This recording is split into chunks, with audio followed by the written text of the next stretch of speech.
Bonjour, aujourd'hui nous allons essayer de définir la science économique et de découvrir cette économie, cette science qui exige d'abord une initiation aux grands concepts et mécanismes économiques. Elle requiert aussi un regard rétrospectif avec une présentation des grands courants de la pensée économique. Donc, nous allons consacrer ainsi le premier chapitre à la définition de l'économie, de ses concepts fondamentaux et à la délimitation du champ de réflexion de cette discipline.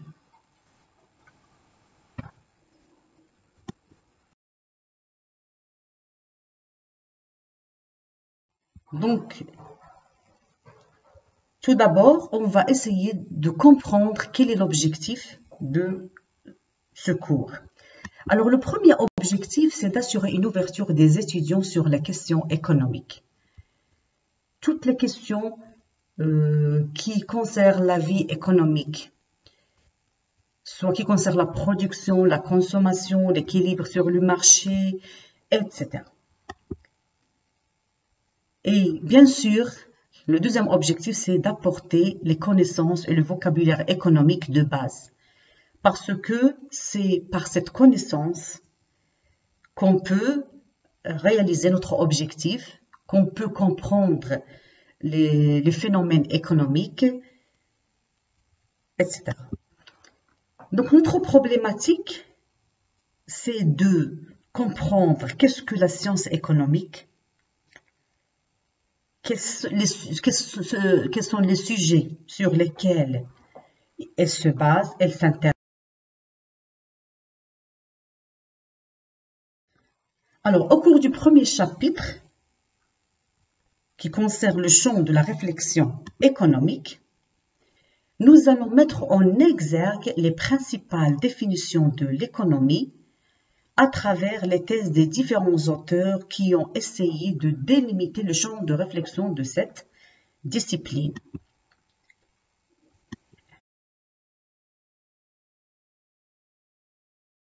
Dans une première section, passer en revue les différentes définitions de l'économie. Tout d'abord, on essaie de comprendre cette science, le mot économie en latin.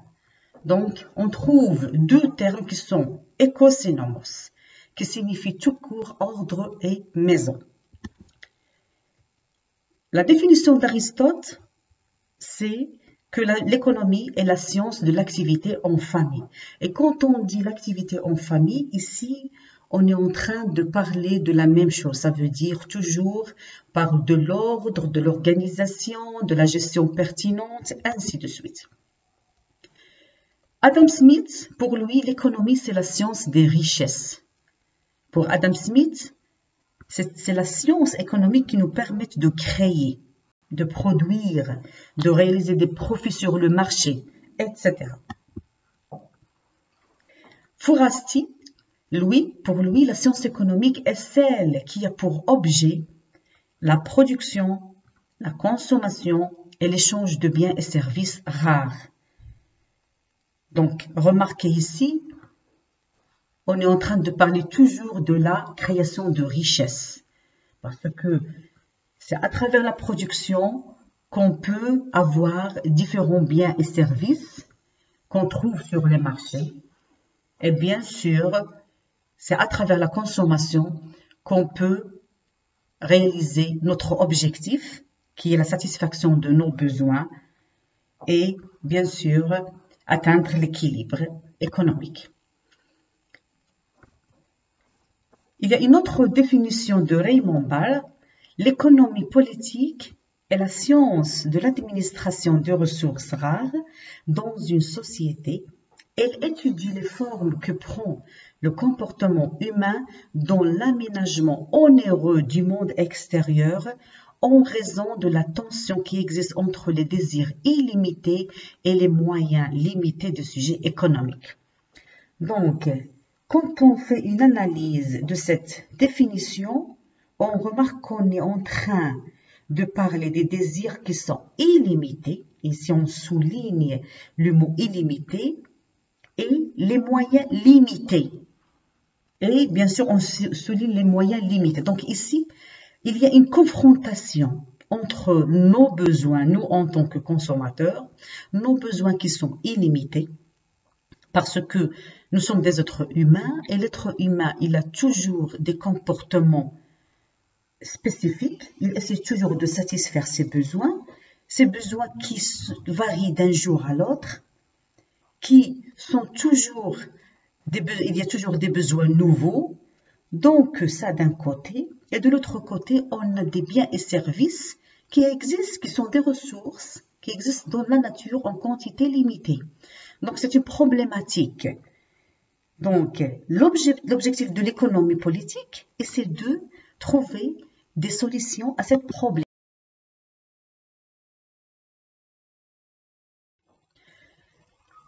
Alors c'est pour cette raison, toujours dans le cadre de la définition de l'économie, on comprend que l'objet de l'économique, il est lié à un environnement économique.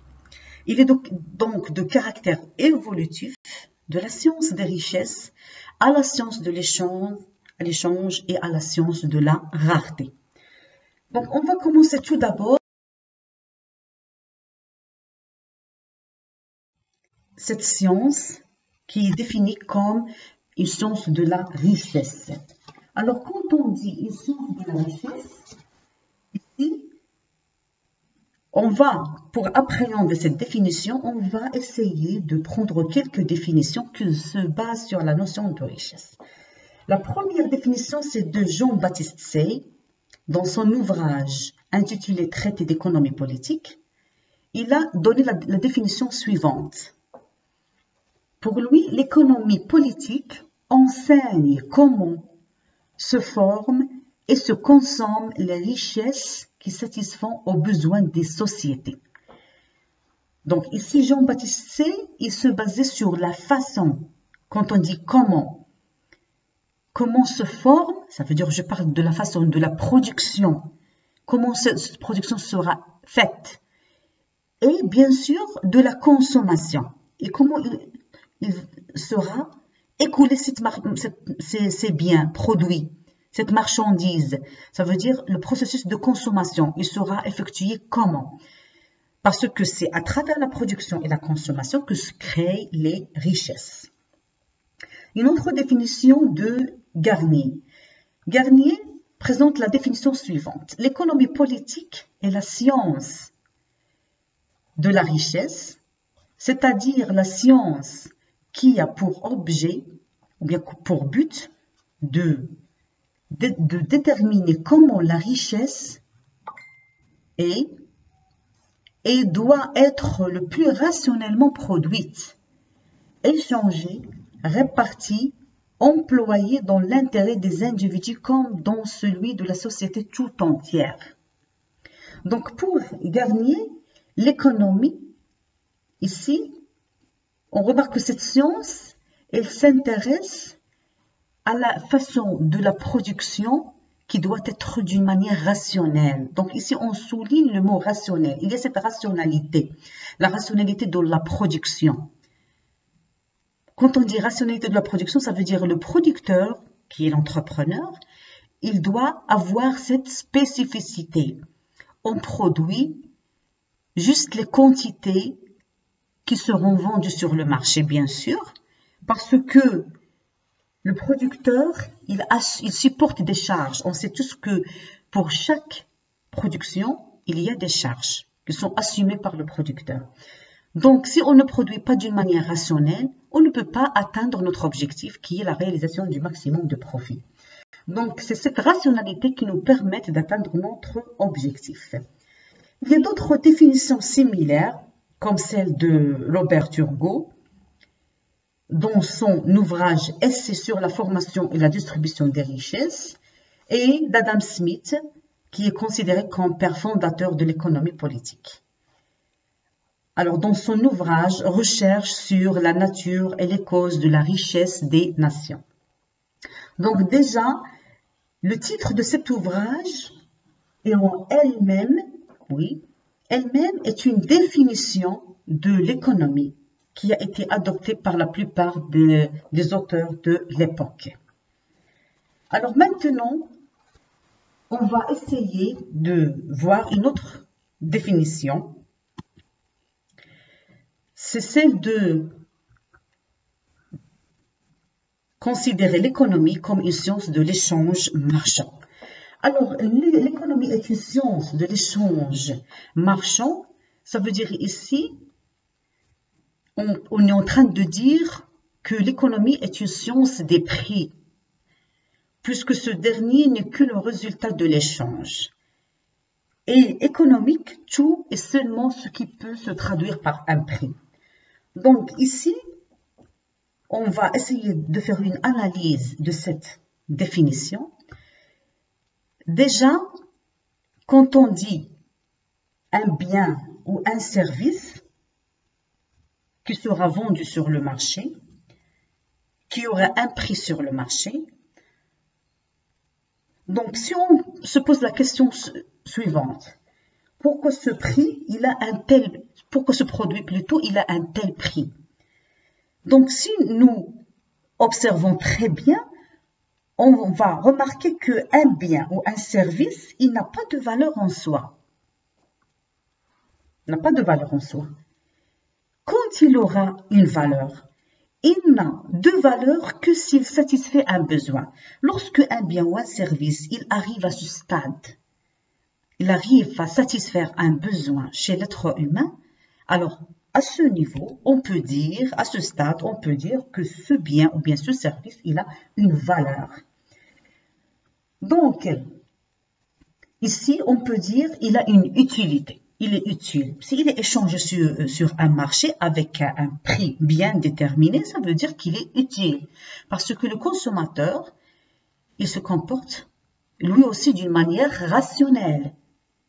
Il se comporte d'une manière rationnelle, ça veut dire qu'il ne va pas acheter des biens, choisir des biens ou bien services qui ne vont pas satisfaire ses besoins. Alors, ce qu'on peut comprendre de ça, c'est que c'est à travers l'échange que la valeur d'un bien ou d'un service se manifeste.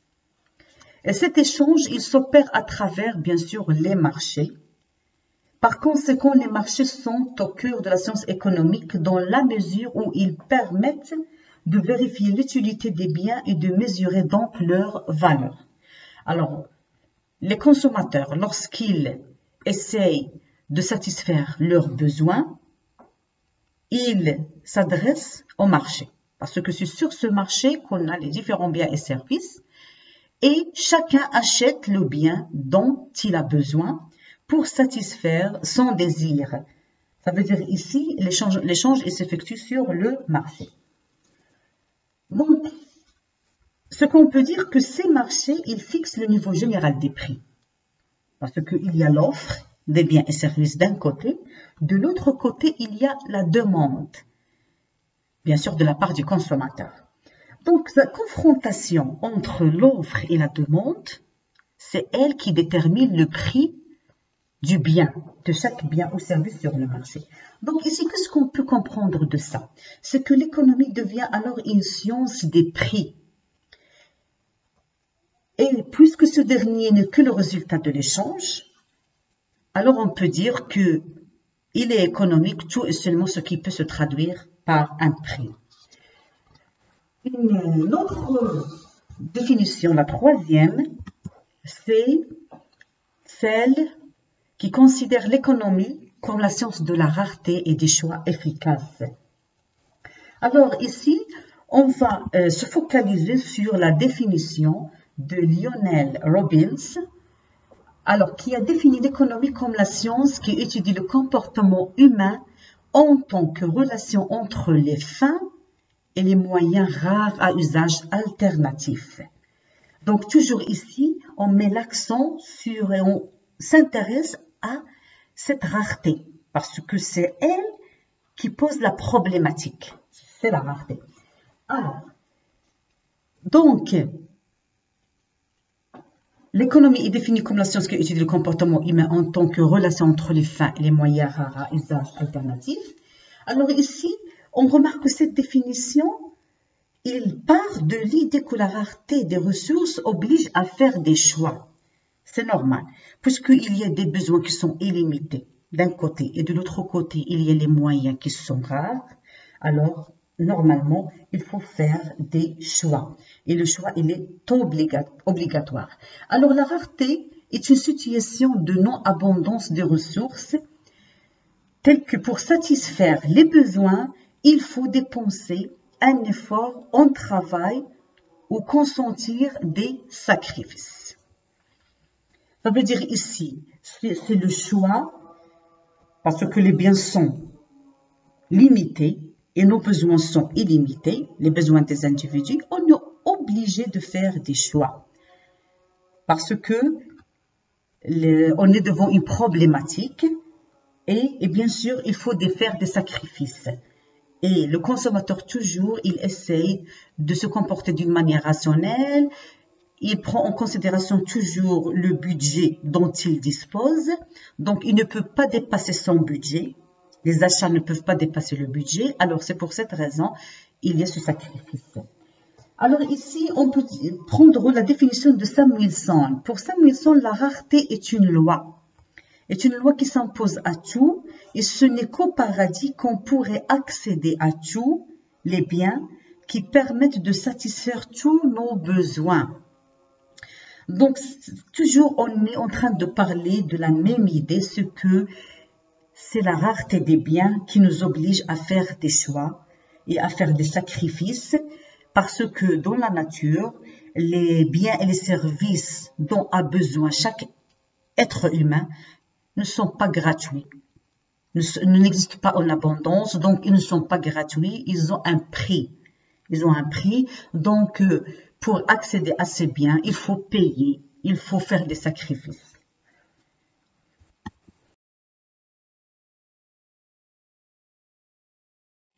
Nous allons essayer de voir d'autres définitions, toujours pour bien appréhender cette science et comprendre ces mécanismes. Donc, on va s'intéresser à la définition de Malinvaud. Pour ce dernier, l'économie est la science qui étudie comment les ressources rares sont employées pour la satisfaction des besoins des hommes vivant en société. Elle s'intéresse d'une part aux opérations essentielles que sont la production, la distribution et la consommation de biens, et d'autre part aux institutions et aux activités ayant pour objet de faciliter ces opérations. Donc ici, Malinvaud, il essaie de nous expliquer comment ces ressources rares sont employées, parce que le fait qu'il y ait cette rareté, ça nous oblige à se comporter d'une manière rationnelle pour satisfaire les différents besoins des hommes. Alors, sachant que ces besoins, comme on a dit tout à l'heure, sont illimités, ils sont nombreux, etc. Donc, et comment on va résoudre cette problématique? On est devant une problématique parce qu'il y a des services, des biens, des ressources qui sont rares et de l'autre côté, il y a des besoins qui sont illimités. Donc ici, pour comprendre, arriver à résoudre, trouver des solutions à cette problématique, il faut s'intéresser aux opérations qui sont la production, parce que les biens qu'on trouve sur le marché des services sont produits par des entreprises, par des entrepreneurs, etc. La distribution, bien sûr, et la consommation. Et bien sûr, aux institutions, aux activités ayant pour objet de faciliter ces opérations. Alors,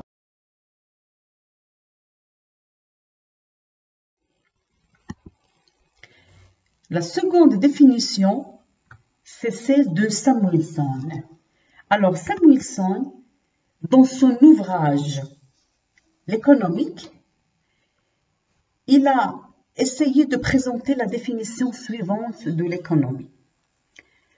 Pour lui, l'économie est l'étude de la façon dont l'homme et la société choisissent avec ou sans recours à la monnaie, d'employer des ressources productives rares qui sont susceptibles d'emplois alternatifs pour produire divers biens et les distribuer en vue de la consommation présente ou future des différents individus et groupes qui constituent la société.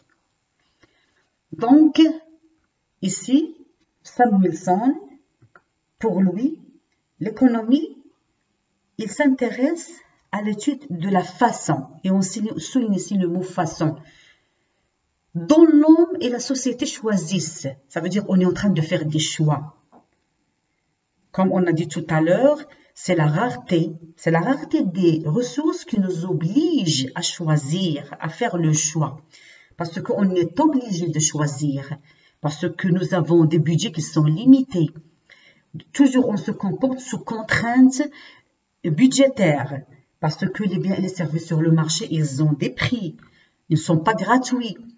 Donc, on choisit, on achète les biens et les services dont on a besoin, mais on prend en considération notre revenu. Ça veut dire qu'on ne doit pas dépasser nos ressources, notre budget. Donc ça nous oblige à choisir. Et parfois même, on est devant des biens qui vont satisfaire le même besoin, mais on trouve un bien qui est plus cher que l'autre. Alors si notre budget ne nous permet pas d'acheter le bien cher, on va acheter l'autre qui le substitue et qui est moins cher.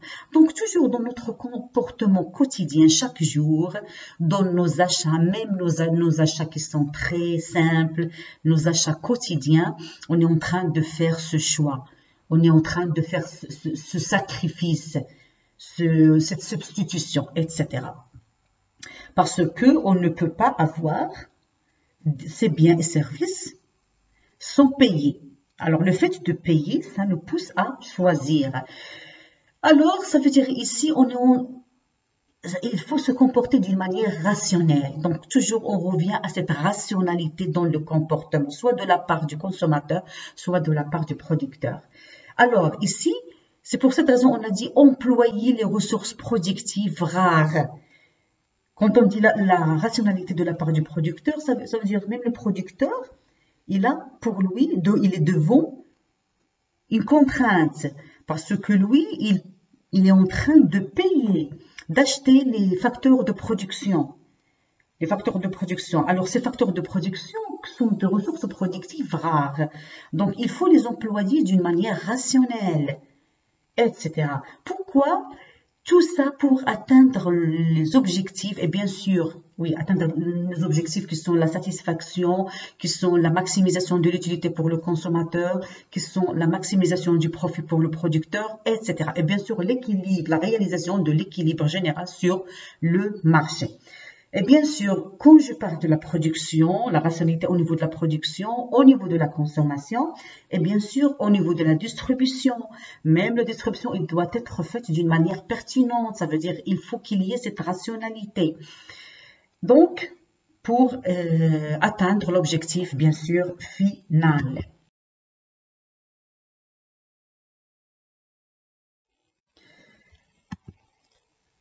Alors, ce qu'on peut comprendre d'après ces définitions des grands économistes, ce qu'on peut comprendre, c'est que l'économie, il étudie la façon dont les individus ou les sociétés utilisent les ressources rares en vue de satisfaire au mieux leurs besoins. Donc, remarquez ici, on est en train de donner un résumé sur ce qu'on a dit tout à l'heure, sur les thèses présentées par les différents économistes. C'est que cette économie, comme une science, il essaye de résoudre cette problématique qui se base sur la rareté des ressources. Donc, le fait qu'il y ait cette rareté de ressources, et on est devant une multitude de besoins, une multitude de désirs qui se renouvellent chaque jour, qui se multiplient, etc. Donc, il faut les satisfaire, il faut satisfaire ces besoins, ces désirs qui sont illimités. Alors, en sachant que cette satisfaction sera à travers des ressources qui sont rares, alors c'est une grande problématique. Donc, c'est la science économique qui essaye d'étudier la façon dont les individus doivent se comporter, soit le consommateur, soit le producteur, soit l'État, etc., pour bien sûr atteindre l'objectif final qui est la satisfaction du besoin du consommateur, la réalisation de son objectif qui est atteindre le maximum d'utilité. Pour le producteur, la réalisation de son objectif qui est atteindre le maximum de profit, la réalisation de l'équilibre général sur le marché et bien sûr la réalisation de la performance économique. C'est à travers ces concepts, ces phénomènes qu'on peut arriver à notre objectif qui est la réalisation des performances économiques.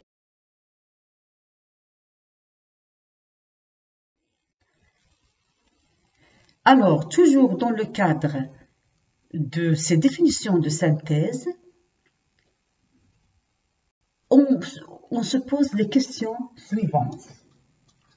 La première question concerne qui? Parce qu'on est en train d'essayer de résoudre une problématique. Donc, cette question se pose qui? Donc ici, on est en train de parler des décideurs qui déterminent les choix à faire. Quand on dit les décideurs qui déterminent les choix à faire, ça veut dire ici les agents économiques qui interviennent dans ce processus pour bien sûr atteindre les objectifs déterminés. La deuxième question, quels sont les objectifs? Quels sont les objectifs? Alors, quand on dit quels sont les objectifs, ça veut dire ici, c'est tout court, satisfaire les besoins. Chaque agent économique, il a des objectifs bien déterminés. Et bien sûr, la satisfaction des besoins, comme on a dit tout à l'heure, c'est la base de la problématique. Parce que, comme on a dit, on a des ressources qui sont rares et on a des besoins qui sont illimités. Alors, le problème majeur, c'est comment satisfaire ces besoins. Les moyens. Maintenant, la troisième question, c'est comment. Quand on dit quels sont les moyens, ça veut dire je suis en train d'analyser la question de la façon. Quelle est la façon? On a dit tout à l'heure que la science économique, il s'intéresse à la façon, la manière, etc. Donc, ça veut dire ici, je suis en train de parler des moyens. Alors, quand on dit moyens, on est devant la contrainte de la rareté des ressources, bien qu'ils sont limités. Et c'est ce qu'on a essayé de l'expliquer quand on est en train de voir ou bien d'appréhender cette science, c'est qu'ils essayent de résoudre cette problématique qui concerne des ressources qui existent dans la nature en quantité limitée. Et non, la dernière question, c'est quelle est la solution? C'est l'objectif final, parce qu'on a dit on est devant une problématique qui est relative à l'existence de ressources rares alors qu'il y a des besoins illimités. Donc la question qui se pose, comment on va réaliser l'équilibre? Quelle est la solution à cette problématique? Donc, il faut choisir la combinaison optimale. Quand on dit la combinaison optimale, ça veut dire un comportement, on suppose un comportement rationnel de la part du consommateur et de la part du producteur. Ici, lorsque je me focalise sur le consommateur, on sait tous qu'il faut qu'il se comporte d'une manière à ce qu'il arrive à maximiser son utilité pour le minimum de coûts. Pour le minimum de coûts.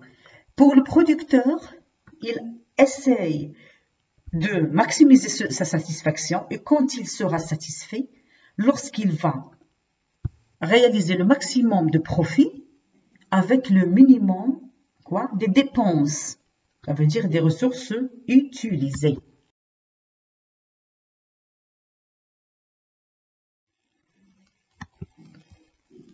Alors ici, on peut dire que l'économie est une science sociale qui étudie la manière dont les hommes s'organisent pour produire, répartir, distribuer et consommer les biens et les services destinés à satisfaire leurs besoins. Donc, ici, ce qu'on peut comprendre de cette définition, c'est que l'économie est une science sociale. Et quand on dit social, ça veut dire qu'il s'intéresse au comportement humain. Il s'intéresse à la façon, à la manière dont les hommes, dont l'être humain doit se comporter. Ici, on est en train de parler de la rationalité dans le comportement, de la façon dont il doit s'organiser, soit pour la production, soit pour la répartition, la distribution et la consommation des différents.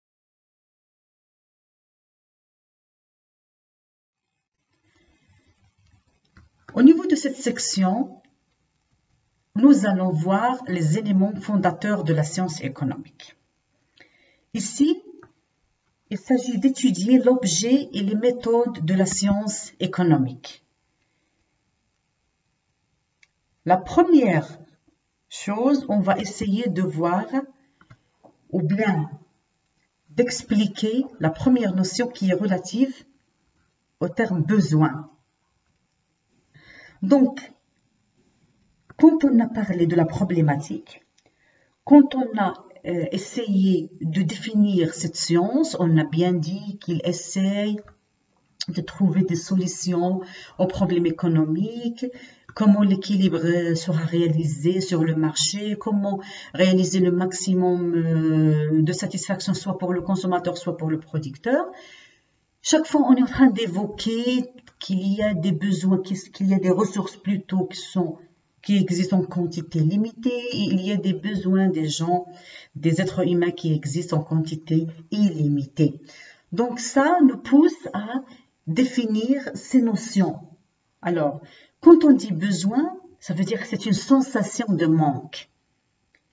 Et nous, en tant qu'êtres humains, toujours on a des besoins. Toujours on a ces sensations. On n'a pas seulement un seul besoin, mais plusieurs besoins. Ça veut dire qu'il y a différentes sensations de manque et on essaie, à travers nos comportements habituels, de satisfaire ces besoins. Donc, le besoin, il est économique s'il peut être satisfait par un bien ou un service rare, c'est-à-dire disponible en quantité limitée. Parce que ici, on souligne toujours le mot rareté parce que si un bien, on peut l'obtenir sans payer, sans faire un effort, on peut l'avoir gratuitement, on ne peut pas le considérer comme un bien économique. Par exemple, l'air. L'air, c'est un bien. Il existe dans la nature et nous, on ne peut pas vivre sans l'air, sans respirer. Donc, il existe dans la nature en quantité illimitée, mais il n'a pas un prix. Il est utile pour nous, mais le fait qu'il est en abondance, il existe en abondance dans la nature, donc il n'a pas un prix. Donc, on ne peut pas le considérer comme un bien économique. Donc, pour qu'un bien, un besoin plutôt, on ne peut pas le considérer comme un besoin économique. Donc, le fait d'être besoin à respirer, c'est un besoin. Mais je ne peux pas dire qu'il est économique parce que je peux respirer sans payer.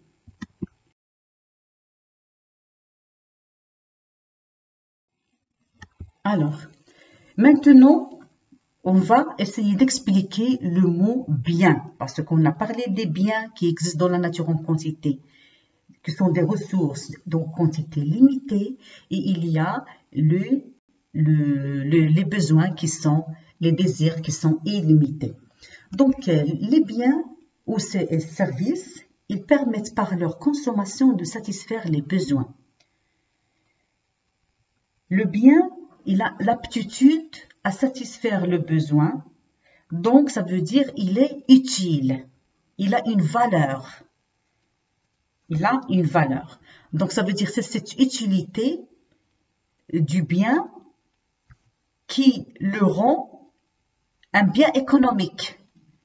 Parce que s'il n'a pas d'utilité, il n'aura pas un prix sur le marché, etc. Donc, ce qu'on peut dire que si certains biens sont libres, parce qu'il y a les biens économiques, qui sont des biens qui ont une valeur, qui ont un prix, qui sont utiles, et il y a ce qu'on appelle les biens libres. Ces biens libres qui existent dans la nature en quantité illimitée, comme l'exemple que j'ai donné tout à l'heure de l'air. C'est un bien, mais ce n'est pas un bien économique, un bien libre. Et le fait d'être besoin, on a ce besoin qui est logique, qui est normal parce qu'on ne peut pas vivre sans respirer, mais ce bien, il est gratuit parce qu'il existe en abondance, donc ce n'est pas un bien économique. Alors, ce qu'on peut dire que la majorité des autres biens sont le fruit du travail humain. On parle de biens économiques ou biens rares. Tout court, ce qu'on peut comprendre de ça, c'est que un bien, il est économique lorsqu'on ne peut pas l'obtenir sans faire un effort. Il faut payer pour avoir ce bien ou service. Donc, ça veut dire qu'on est en train de fournir un prix parce qu'il a une valeur, il a une utilité.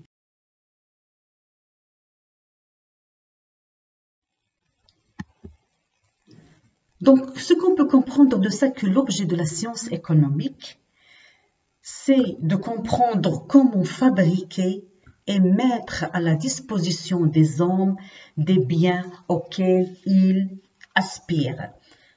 Donc, toujours dans la même idée, remarquez que on est en train de parler de la façon, la manière dont il doit être faite cette production, parce qu'il doit être fait d'une manière rationnelle, efficace, parce que quand on produit, on utilise des ressources qui existent dans la nature, qui sont limitées dans la nature, donc il ne faut pas les gaspiller, etc. Et bien sûr, il faut produire à la fin l'output, on a les inputs qui sont rares, et à la fin du processus, on doit avoir des outputs, des produits finis qui normalement, ils doivent être de bonne qualité, utiles pour l'être humain pour qu'ils soient vendus sur le marché. Parce que normalement, produire, ça veut dire vendre. Si l'entreprise ou bien un entrepreneur, il fabrique, produit, c'est pour vendre sur le marché. Et bien sûr, c'est à travers ces ventes, la vente des produits qu'il fabrique, qu'il peut atteindre son objectif, qui est la réalisation et la maximisation des profits. Donc, ce qu'on peut dire que l'économie, il devient une science des choix.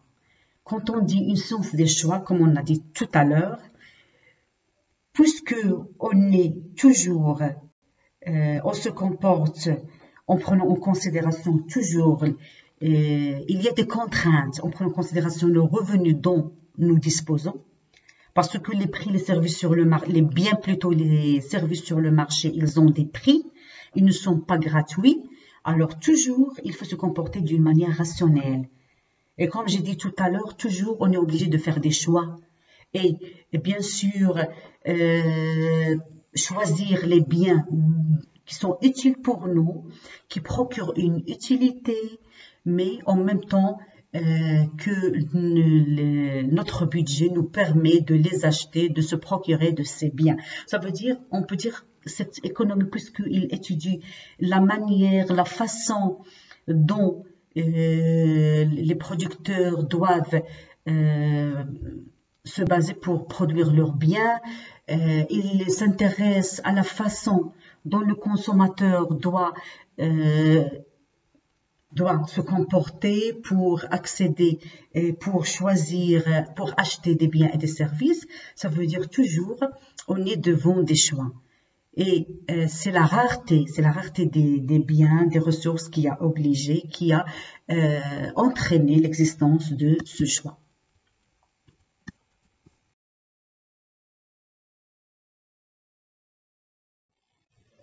Alors maintenant, on va voir les méthodes. Une fois qu'on a appréhendé cette science, on a essayé par les thèses des différents auteurs, on a essayé de comprendre cette science, qui est l'économie, qui est son objectif, comment il procède à l'étude des phénomènes économiques, etc. Ici, on est en train, ou bien on va voir quelles sont les méthodes utilisées par cette science. Donc, on va voir, la première, c'est le raisonnement économique. Le raisonnement économique, il est construit à partir d'hypothèses, s'efforçant plus d'expliquer la réalité que d'indiquer ce que devraient être les choses. Remarquez, d'après les exemples que j'ai donnés, lorsqu'on parle du comportement du producteur, du comportement du consommateur, qui sont des agents économiques, on est en train de parler de la réalité. Lorsqu'on parle de les achats qu'on fait quotidiennement pour bien sûr satisfaire nos besoins, nos désirs, parce que nous, en tant qu'êtres humains, soit on est consommateur ou producteur, toujours on a des besoins, on ne peut pas vivre sans manger, sans boire, sans se vêtir, etc. Soit avoir une maison, une voiture, etc. Donc ce sont des biens. Donc c'est une réalité, donc c'est un raisonnement économique. Ce raisonnement économique, il est construit à partir de cette réalité. Donc bien sûr, il essaie d'expliquer ces phénomènes. Donc la science économique, il dispose de deux outils d'analyse. Il y a deux outils. Le premier, c'est la microéconomie. Quand on dit la microéconomie, ça veut dire il s'agit d'une analyse qui porte sur un agent économique donné. Soit je m'intéresse au producteur, je m'intéresse au consommateur, etc. Et bien sûr, j'étudie le comportement de chacun, comment il parviendra-t-il à satisfaire ses besoins, maximiser son utilité, etc., réaliser le maximum de profit. Donc ici, on peut dire que la microéconomie s'intéresse à des données individuelles plutôt qu'agrégées. Ça veut dire que je m'intéresse à une seule personne.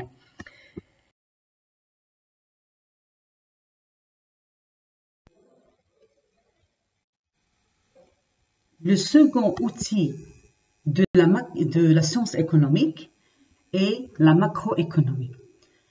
Donc quand on fait une étude macroéconomique, ici, on ne travaille pas sur une seule personne. On ne s'intéresse pas à un seul individu. Ici, on essaie de faire une étude sur l'ensemble d'agents économiques. Ça veut dire les sujets économiques sur lesquels la macroéconomie s'intéresse. Par exemple, il essaie de comprendre quelles sont les causes du chômage, qui est un phénomène économique.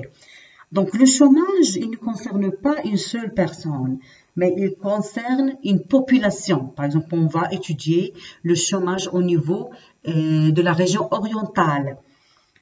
Par exemple, il y a plusieurs phénomènes économiques qu'on peut les étudier d'une façon macroéconomique. La consommation, par exemple, on ne va pas s'intéresser à un seul consommateur, mais la consommation globale, la production globale, ainsi de suite. Le problème de l'inflation, par exemple, quand on dit l'inflation, ça veut dire on parle d'une façon macroéconomique. Donc, c'est ça la différence entre la macroéconomie et bien sûr, et la microéconomie qui étudie les phénomènes économiques d'une façon individuelle, ça veut dire le comportement du consommateur, le comportement du producteur et comment chaque agent économique parviendra-t-il à réaliser son objectif, mais la macroéconomie, non, il essaye de comprendre, de résoudre les problèmes globaux, ça veut dire réalisation de l'équilibre général, atténuation du chômage pour l'ensemble, etc. Donc c'est tout et merci.